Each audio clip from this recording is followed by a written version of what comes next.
امام علی علیہ السلام کی خدمت میں ایک شخص آیا اور دستے ادب کو جوڑ کے عرض کرنے لگا، یا علی، اللہ انسان سے کیا چاہتا ہے؟ بس یہ کہنا تھا۔ تو امام علی علیہ السلام نے فرمایا، اے شخص، اللہ اپنے بندے کی کامیابی چاہتا ہے، لیکن افسوس تو یہ ہے کہ انسان اپنی کامیابی کے راستے کو سمجھتا تک نہیں۔ تو وہ کہنے لگا، یا علی، کامیابی کا راستہ میں سمجھا نہیں۔ امام علی علیہ السلام نے فرمایا، اے شخص، یاد رکھنا، کامیابی کی پہلی خصلت یہ ہے کہ انسان اللہ اور اس کی مخلوقات کا ہمیشہ شکر گزار رہے۔ وہ کہنے لگا، یا علی، دوسری خصلت؟ تو امام علی علیہ السلام نے فرمایا، دوسری خصلت کہ انسان اپنی غلطی اور گناہوں کو تسلیم کرے، اس کا اقرار کرے، تاکہ اللہ اس کے گناہ اور اس کی غلطی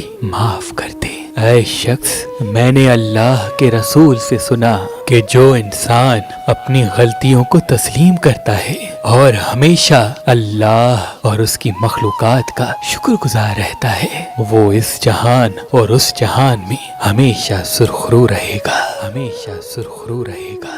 انسان نے جو سب سے پہلے اپنے ہاتھ میں پتھر پہنا وہ فیروزہ ہے، کیونکہ اس پتھر کو رحمت کا پتھر کہتے ہیں۔ اللہ کے کرم سے فیروزہ پتھر پہننے کے بعد انسان کا ہاتھ تنگ نہیں ہوتا اور وہ اللہ کی رحمت کے قریب رہتا ہے۔ تو ابھی ہماری ویب سائٹ مہربانی.com پہ آئیں اور یہ پتھر حاصل کریں۔ آپ اپنا لکی پتھر ہماری اپلیکیشن جو گوگل پلے اسٹور اور آئی فون ایپ اسٹور پہ موجود ہے ان سے بھی حاصل کر سکتے ہیں۔ مزید معلومات کے لیے ہمارے نمبر پہ کال کریں۔ اللہ آپ کو سلامت رکھے، اللہ آپ کو سلامت رکھے۔